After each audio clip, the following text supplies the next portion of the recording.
They have got such a support network. She was convinced it was a scam. It's time to publicly expose them. And then all hell broke loose.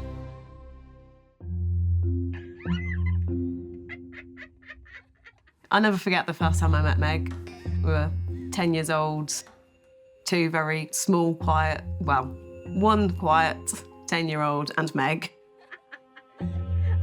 It was the two of us against the world. It was just a constant whirlwind of madness and chaos. You never knew what to expect. One evening after X Factor, Meg called me up, said, I've got this idea. I'm going to start a charity. It just gave her something to focus on because she had a brain tumour, was in and out of hospital, going through various tests and treatments. She had big ideas from the get-go. It was very early days for Twitter, but there was a lot of celebrities on there. All it would take was a couple of them to support the charity, and it would get the word out there. Believe in Magic was like no other charity. It was more like a family.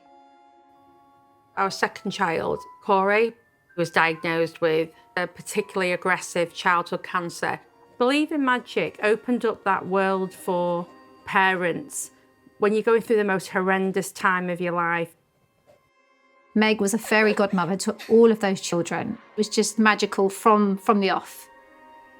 There was only two of them running this charity, a mother and daughter. Jean was very well-spoken, came across very educated. A bit like meeting a head teacher, if that makes any sense. Great with people, very proud of what Meg was creating because she was her daughter and she was doing amazing things. The power and might of One Direction put this celebrity rocket under the feet of Meg and Jean, and they did do unbelievable things. Hi everyone, it's Jean. We're currently in the US after recently having septicemia and another blood clot. The tumour in Meg's brain has given her severe immunodeficiency. We found out Meg's immune system is much weaker than previously thought.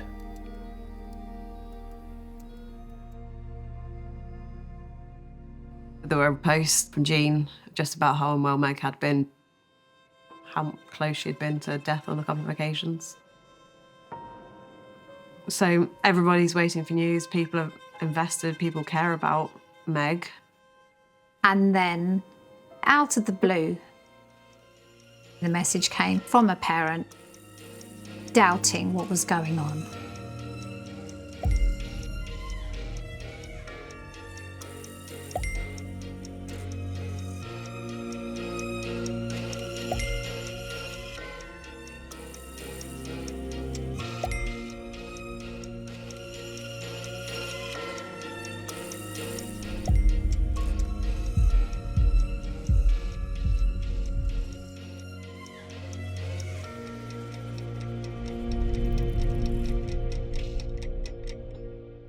It all started for me in 2015 when I saw the Help Save Meg appeal.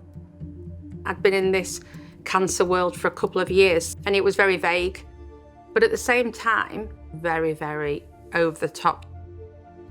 Extreme, they were at death's door, there was infection on infection on infection, like more infections, and I've never heard anything like it. So I messaged Nick.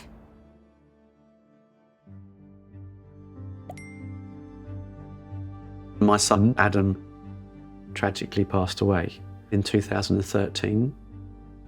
By this point, I had really stepped away from the community. I was attempting to put my life back together. Jo is pretty headstrong and forthright. She was convinced it was a scam.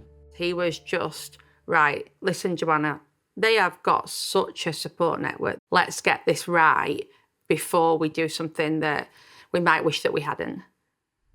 And And then in summer 2016, Nick messaged me. And it was another appeal for Megan. And this time Megan had sepsis and it was all very serious.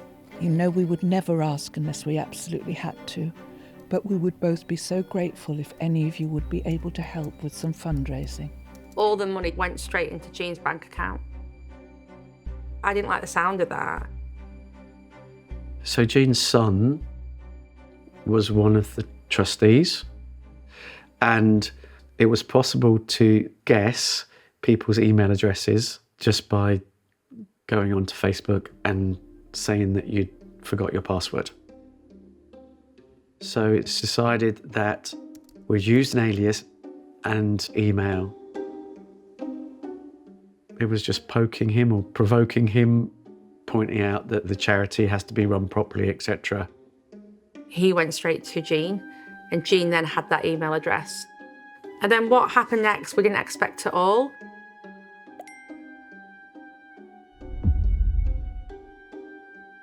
Oh my God.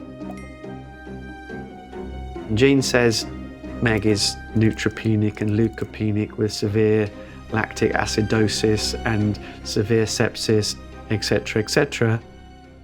If she was really, really that ill, her neutrophils should have been 0, so she clearly wasn't neutropenic at all.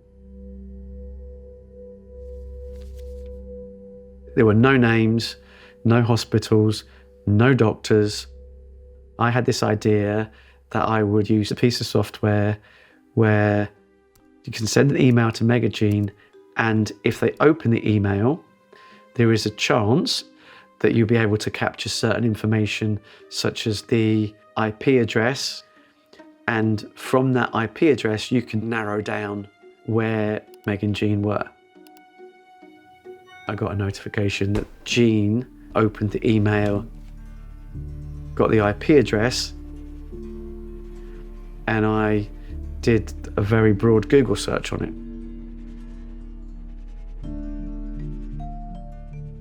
One of the search results is a review posted in a Google Groups by somebody called Sue, bless her, for Kidani Village in Animal Kingdom in Disney in Florida.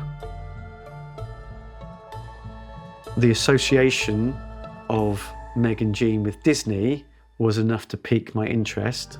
It kind of all made sense. They went there every summer, every winter, and so we took it that Meg and Jean were both in Disney in Florida. It's like, oh my goodness, they're there. Oh my goodness, they're there. Megan is not in intensive care. One evening, I got a message. This email came through from Jean, and I opened it, and it was like, oh my God.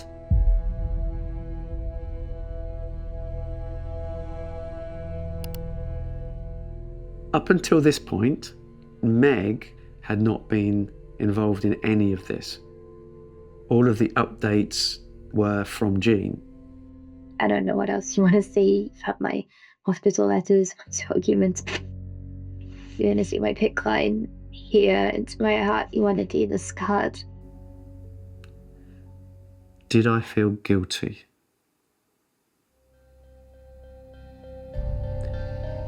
No.